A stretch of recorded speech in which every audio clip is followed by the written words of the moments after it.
മലയാളത്തിലെ ആധുനിക ചെറുകഥാകൃത്തുക്കളിൽ പ്രശസ്തനാണ് കാസർഗോഡുകാരനായ സന്തോഷ് ഏച്ചിക്കാനം. സാധാരണക്കാരൻ്റെ കഥ പറഞ്ഞ് വായനാലോകത്തെ കയ്യിലെടുക്കുന്ന എഴുത്തുകാരനാണ് അദ്ദേഹം.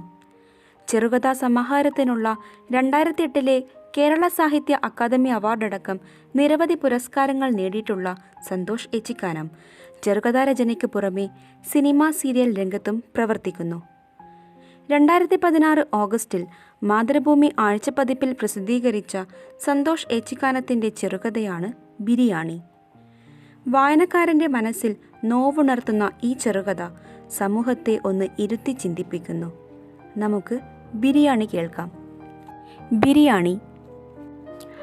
കതിരേശനോടൊപ്പം ഗോപാൽ യാദവ് ചെർക്കളേന്ന് കയറിയിട്ടേയുള്ളൂ. കൂടെ 3 ബംഗാളി പയ്യന്മാരും. കത്തിച്ചു വിട്ടാലും ബസ് പൊയിനാച്ചി എത്താൻ മിനിമം 10-20 മിനിറ്റെങ്കിലും എടുക്കും. അതുവരെ നമുക്ക് കലന്തൻ ഹാജിയെപ്പറ്റി സംസാരിക്കാം. പണ്ട് തളങ്കരയിൽ നിന്ന് ദുബായ് വരെ ഉരു ഓടിച്ചു പോയ പാർട്ടിയാണ്. കഴിഞ്ഞ ജനുവരിയിൽ 86 ജീവിച്ചിരുന്ന 4 ഭാര്യമാരിൽ കുഞ്ഞീബിയെ മറന്നുപോയി എന്നല്ലാതെ ഹാജിയുടെ ഓർമ്മശക്തിക്ക് വേറെ ഒരു കുഴപ്പവുമില്ല. കലന്തന് 4 അല്ല 40 ഭാര്യമാരെ പോറ്റാനുള്ള കഴിവുണ്ടെന്ന് നാട്ടുകാർക്കറിയാം. ഹാജിക്കാന് ആമിനയിൽ ഉണ്ടായ മകൾ റുക്കിയ, റുക്കിയയുടെ മകൻ റിസ്വാൻ അമേരിക്കയിൽ കാർഡിയാക് സർജനാണ്. അവൻ്റെ നിക്കാഹ് കഴിഞ്ഞ ആഴ്ച ബാംഗ്ലൂരിൽ വച്ചായിരുന്നു. ഒരു സൽക്കാരമെങ്കിലും നടത്തി നാട്ടുകാർക്കിത്തിരി ബിരിയാണി കൊടുക്കണമെന്ന് ബല്യുപ്പാപ്പയ്ക്ക് ഒരു പൂതി. 86 ഇനി ആ ഹാജത്ത് നടക്കാതെ മൂപ്പര് മയ്യത്തായാൽ പിന്നെ അത് മനസ്സിലെന്നും ഒരു ബേജാറായി കിടക്കുമെന്ന് ഉമ്മ പറഞ്ഞതുകൊണ്ട് റിസ്വാൻ സമ്മതിച്ചു. ഇന്ന് വൈകുന്നേരം 6-നും 9-നും ഇടയ്ക്കാണ് റിസപ്ഷൻ. ഈ കാണുന്നതാണ് കലന്തൻ ഹാജിയുടെ പൊര. പൊരയല്ല, കൊട്ടാരം. താൽക്കാലികമായി ഉണ്ടാക്കിയ പന്തലിൻ്റെ പ്രധാന കവാടത്തിൽ നിന്ന് വീട് വരെ എത്താൻ കുറേ നടക്കണം. 4,000 ആളുകൾ സംബന്ധിക്കുന്ന ചടങ്ങാണ്. വെള്ളത്തുണി കൊണ്ട് പൊതിഞ്ഞ മേശകളും കസേരകളും. വിദേശത്ത് നിന്നെങ്ങാണ്ട് ഇറക്കുമതി ചെയ്ത പ്രത്യേക പൂക്കൾ കൊണ്ടാണ് വേദി ഉണ്ടാക്കുന്നത്.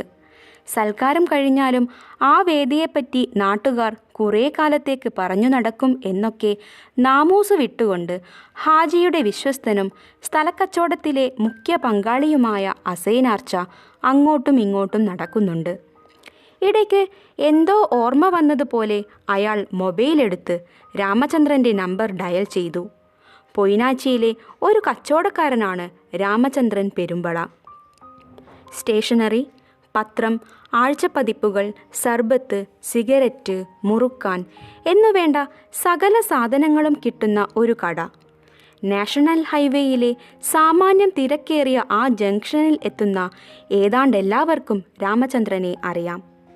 മാസക്കുറിയുടെ പണം, തിരിച്ച് വീട്ടിലേക്ക് പോകുമ്പോൾ കരുതേണ്ട ടോർച്ച്, തപാൽ കവറുകൾ, എങ്ങോട്ട് പോകുന്നു, എപ്പോൾ വരും എന്നൊക്കെ ഒരു വേള ഭാര്യമാരോട് പോലും പങ്കുവെക്കാൻ പറ്റാത്ത ചില രഹസ്യങ്ങൾ, അങ്ങനെ വിനിമയങ്ങളുടെ ശാഖോപശാഖകളുമായി നിലകൊള്ളുന്ന ഒരു ടവറാണ് രാമചന്ദ്രൻ.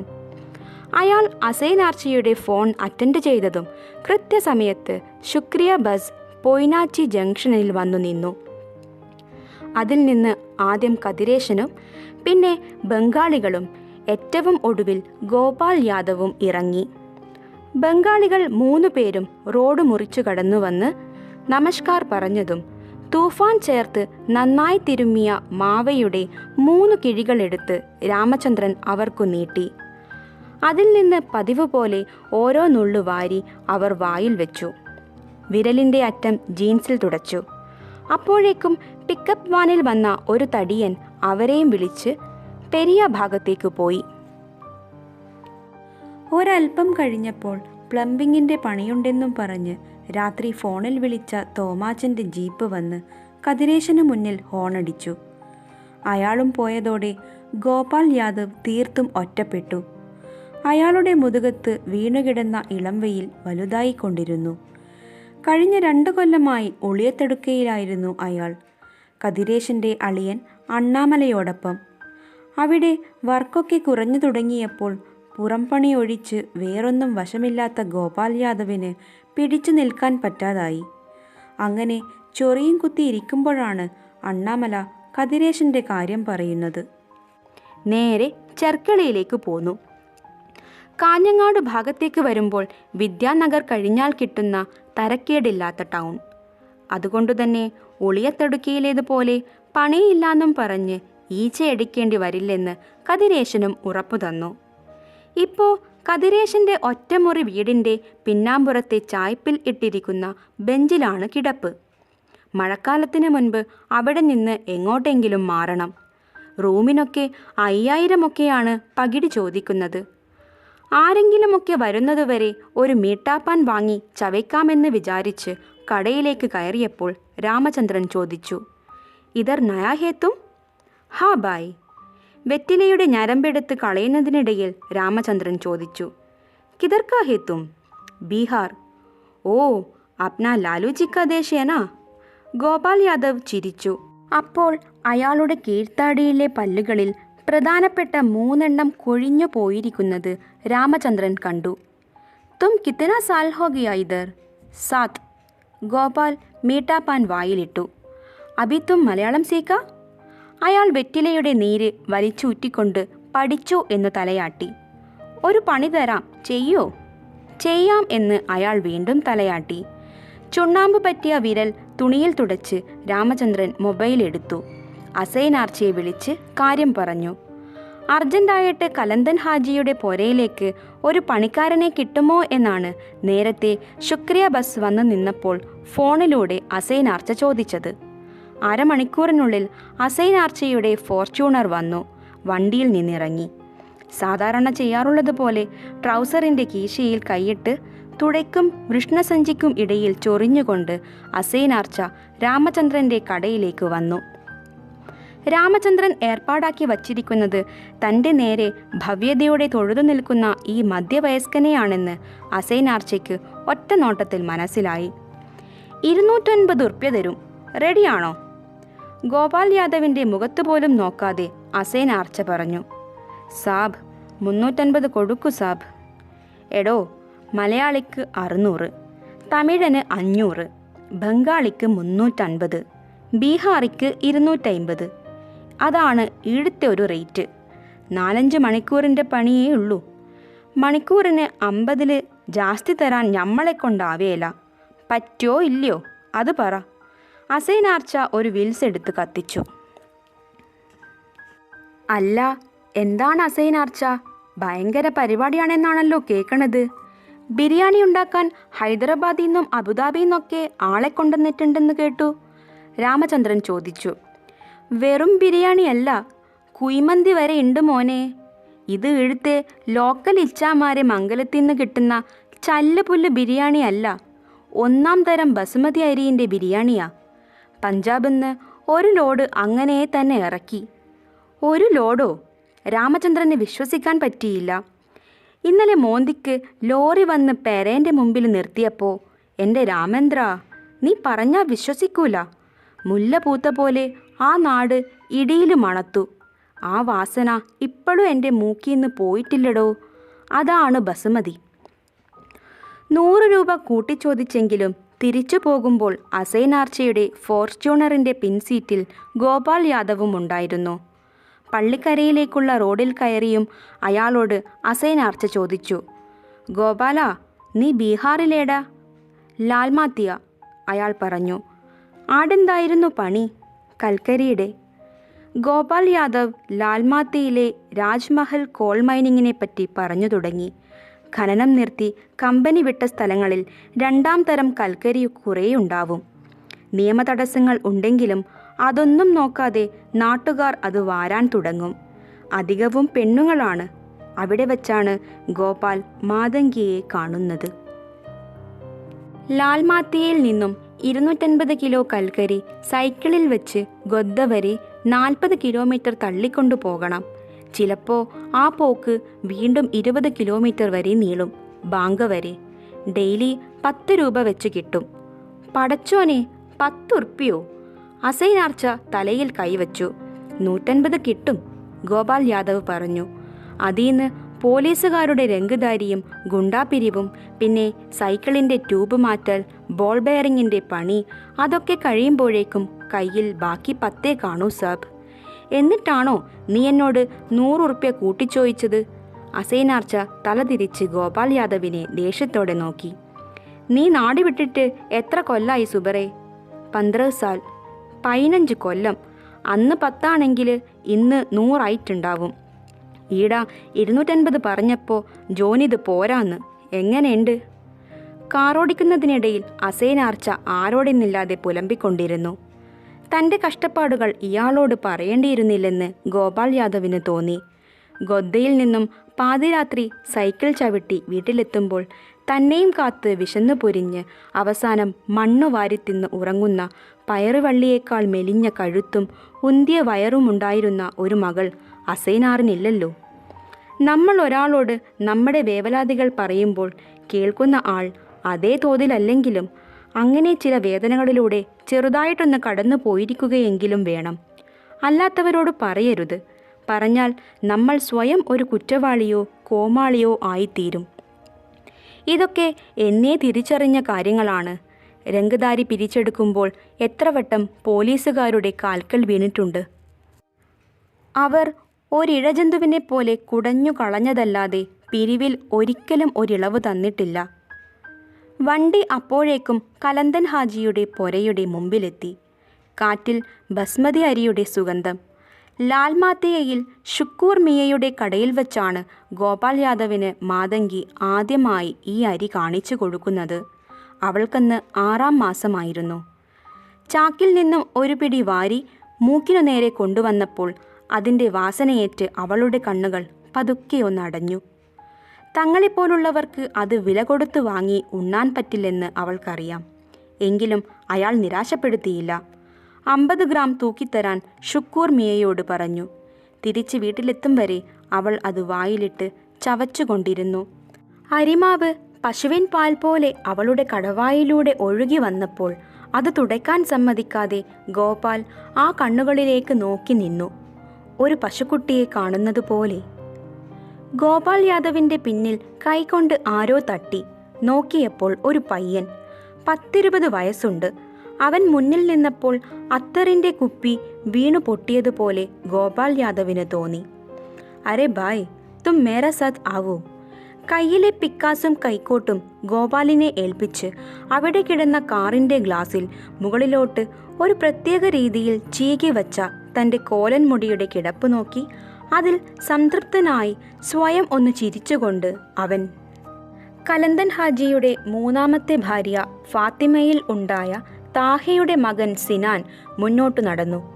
ആ ഭാഗം മുഴുവൻ വണ്ടികൾക്ക് പാർക്ക് ചെയ്യാൻ പാകത്തിൽ ചെത്തി മിനുക്കി വെച്ചിരിക്കുകയാണ്.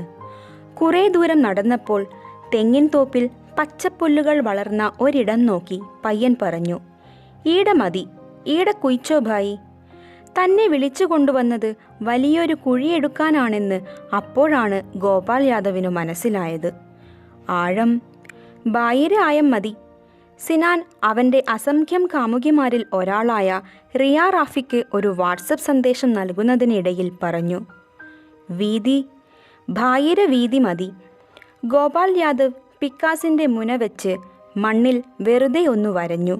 വേനൽ ആരംഭിച്ചെങ്കിലും വെയിലിനെ മണ്ണിലേക്ക് വിടാതെ നിർത്തുന്ന തെങ്ങോലകൾക്ക് നന്ദി പറഞ്ഞു. മണ്ണിൻ്റെ ഇരിപ്പ് വെച്ച് നോക്കുമ്പോൾ വൈകുന്നേരത്തോടെ ഒരാൾ പൊക്കവും വീതിയുമുള്ള ഒരു കുഴിയുണ്ടാക്കാൻ പറ്റും. അയാൾ പണി തുടങ്ങി. അതിനിടയിൽ തന്നെക്കുറിച്ച് ചുരുക്കം ചില വിവരങ്ങൾ ചോദിച്ചറിഞ്ഞ പയ്യൻ ഗൂഗിളിൽ കയറി നേരെ ലാൽമാത്തിയയിലേക്ക് പോയത് ഗോപാൽ അറിഞ്ഞില്ല. ബീഹാറിൽ ലാൽമാത്തിയ എന്ന പ്ലേസൊന്നും ഇല്ലല്ലോ ഭായി, അവൻ പറഞ്ഞു. മണ്ണിൽ തറഞ്ഞു കയറിയ പിക്കാസ് വലിച്ചെടുക്കാതെ ഗോപാൽ യാദവ് സിനാനു നേരെ നോക്കി. ലാൽമാത്തിയ ബീഹാറിലാണ്. യേ മേര ഗാവ് ഹേ.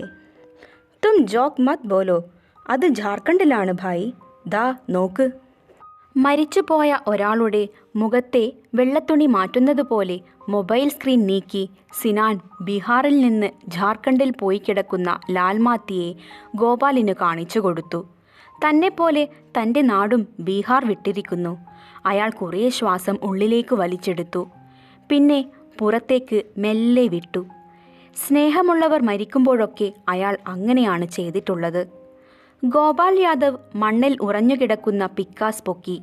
അപ്പോൾ അടർന്നു വന്ന നനഞ്ഞ മൺകട്ടയിൽ അയാൾ ബീഹാറിനെ സങ്കൽപ്പിച്ചു. അയാളുടെ കണ്ണുകൾ നിറഞ്ഞു. അരിശത്തോടെ പിക്കാസിൻ്റെ കടകൊണ്ട് മൺകട്ടയിൽ ആഞ്ഞടിച്ചു. അതൊരു തലയോട്ടി പോലെ രണ്ടായി ചിതറി. ഒന്ന് ബീഹാറും മറ്റേത് ജാർഖണ്ഡും. ഇതിൽ എവിടെയാണു ഞാൻ? അയാൾ സ്വയം ചോദിച്ചു. പിന്നീടൊന്നും ഓർമ്മയില്ല. അവർ നിരനിരയായി യാത്ര ചെയ്തു കൊണ്ടിരിക്കുകയാണ്. യാദവർ, കൊയേറികൾ, സാന്താൾമാർ. പെഡൽ അഴിച്ചുവെച്ച ഓരോ സൈക്കിളിൻ്റെ ബാറിലും 250 കിലോ വീതം കൽക്കരിയുണ്ട്. ദുർഘടമായ മലമ്പാതയിലൂടെ ഒരു കയറ്റം കയറുകയാണ്. കിതയ്ക്കുന്നുണ്ട്. വായു വന്നു നിറഞ്ഞ ശ്വാസകോശം വാരിയെല്ലുകൾ തകർത്ത് പുറത്തു വരുമെന്ന് ഗോപാലന് തോന്നി.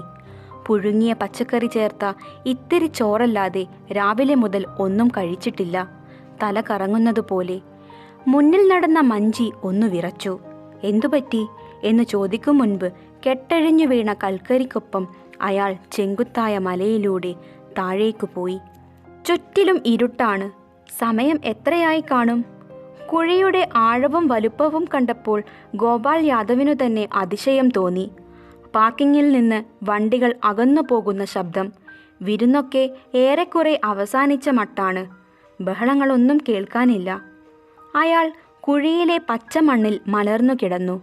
അപ്പോൾ കാറ്റിലാടുന്ന കിളിയോലയ്ക്കുള്ളിലൂടെ നിലാവിൻ്റെ ഒരു കീറ് കുഴിയിലേക്ക് വന്നു. കൂടെ സിനാനും. കോരിയിട്ട മണ്ണിനുമേൽ കാലുകൾ അമർത്തിവെച്ച് അവൻ ചോദിച്ചു, ഹോഗയാ? ഹാജി. ഗോപാൽ യാദവ് എഴുന്നേറ്റു. സിനാൻ കൈകൾ നീട്ടി. അതിൽ പിടിച്ച് മുകളിൽ എത്തിയതും എവിടെ നിന്നോ 3-4 പേർ ഒരു പച്ച വീപ്പ താങ്ങിക്കൊണ്ടുവന്ന് കുഴിയിലേക്കു കമിഴ്ത്തി. എല്ലിൻ കഷ്ണങ്ങളോട് കൂടിയ ബിരിയാണി ഒരു കുന്നുപോലെ ഇടിഞ്ഞു വീഴുന്നത് ഗോപാൽ യാദവ് നെഞ്ചിടിപ്പോടെ നോക്കി. ഒരു മൺകൂനയ്ക്കുള്ളിൽ നിന്നെന്ന പോലെ അയാൾ തലപൊക്കിയപ്പോൾ വീണ്ടും ഒരു വീപ്പ കൂടി വന്നു. അതിനുശേഷം വന്നതൊന്നും അയാൾ എണ്ണി നോക്കിയില്ല. ഒടുവിൽ ദം പോലും പൊട്ടിക്കാത്ത ഒരു ചെമ്പ് കൂടി വന്നു. എച്ചിൽ കൊണ്ട് കുഴി നിറഞ്ഞു. ഇനി അതെല്ലാം ചവിട്ടി ലെവലായിക്കോ, പയ്യൻ പറഞ്ഞു. ഗോപാൽ യാദവ് കുറച്ചുനേരം മിണ്ടാതെ കുഴിയുടെ വക്കിൽ തന്നെ നിന്നു. ചവിട്ടി അമർത്ത് ഭായ്, സിനാൻ ഒച്ച വെച്ചു. മണി 11 ഗോപാൽ യാദവ് കാലുയർത്തി. കിടക്കുന്നത് ബസ്മതിയാണ്. ചവിട്ട് ഭായ്, സിനാൻ വീണ്ടും ഒച്ച വയ്ക്കുന്നു. ചവിട്ടി. നെഞ്ചത്തു തന്നെ ചവിട്ടി. ആദ്യം ഒരു കരച്ചിൽ കേട്ടു. പിന്നെ അതൊരു ഞരക്കമായി. ഒടുവിൽ അതും ഇല്ലാതായി. ഇനി മൂടിക്കോ. വിയർത്തൊലിച്ച് കാൽപാദങ്ങളിൽ നെയ്യും മസാലയുമായി നിൽക്കുന്ന ഗോപാലിനോട് സിനാൻ പറഞ്ഞു. ഒരു കൈക്കോട്ട് മണ്ണുകോരി കുഴിയിലിട്ടതും ഗോപാലിനെ കൂടി ചേർത്ത് മൊബൈലിൽ ഒരു സെൽഫിക്ക് പോസ്റ്റ് ചെയ്തുകൊണ്ട് സിനാൻ ചോദിച്ചു, ഭായിക്ക് എത്ര മക്കളാ? ഒരു മോള്. എന്താ പേര്? ബസ്മതി. നിക്കാഹ് കഴിഞ്ഞാ? ഇല്ല. അത് കേട്ടതും മൊബൈൽ എടുത്ത് പോക്കറ്റിലിട്ടുകൊണ്ട് സിനാൻ പ്രതീക്ഷയോടെ ഗോപാൽ യാദവിനെ നോക്കി. പഠിക്കുകയാണോ? അല്ല. പിന്നെ? മരിച്ചു. മരിച്ചാ? വലിയൊരാഘാതമൊന്നും ഉണ്ടാക്കിയില്ലെങ്കിലും അങ്ങനെയൊരുത്തരം സിനാനെ ലേശം തളർത്തി. എങ്ങനെ? അവൻ ചോദിച്ചു. വിശന്നിട്ട്. ഗോപാൽ യാദവ് ഒരു കൈക്കോട്ട് മണ്ണുകൂടി ബസ്മതിക്ക് മേൽ കൊത്തിയിട്ടു. പിന്നെ കുറേ ശ്വാസം ഉള്ളിലേക്ക് വലിച്ചെടുത്തു. പുതുതലമുറയുടെ ആഡംബരത്തിൻ്റെയും പൊങ്ങച്ചത്തിൻ്റെയും ധൂർത്തിൻ്റെയും ഒരു നേർക്കാഴ്ച ബിരിയാണിയിൽ നിന്ന് നമുക്ക് ലഭിക്കുന്നു. വിവാഹ സൽക്കാരത്തിൽ മാത്രമല്ല, ജാതി മത ഭേദമന്യേ സമൂഹത്തിലെ മിക്ക ആഘോഷ പരിപാടികളിലെയും ഭക്ഷണധൂർത്തിൻ്റെ യാഥാർത്ഥ്യവും പൊള്ളത്തരവും പൊതുസമൂഹത്തിന് വിരൽ ചൂണ്ടി കാണിക്കുകയാണ് എഴുത്തുകാരൻ. മാത്രമല്ല, ഇതര സംസ്ഥാന തൊഴിലാളികളോട് നമ്മൾ കേരളീയർക്കുള്ള അവജ്ഞയും വേർതിരിവും ഈ കഥയിലൂടെ നമുക്ക് കാണാം. തീർച്ചയായും വളരെ ലളിതമായ ഭാഷയിലൂടെ വായനക്കാരൻ്റെ മനസ്സിൽ ഒരു വീർപ്പുമുട്ടലും വേദനയും പശ്ചാത്താപവും നിറച്ച് കടന്നു പോവുകയാണ് ബിരിയാണി.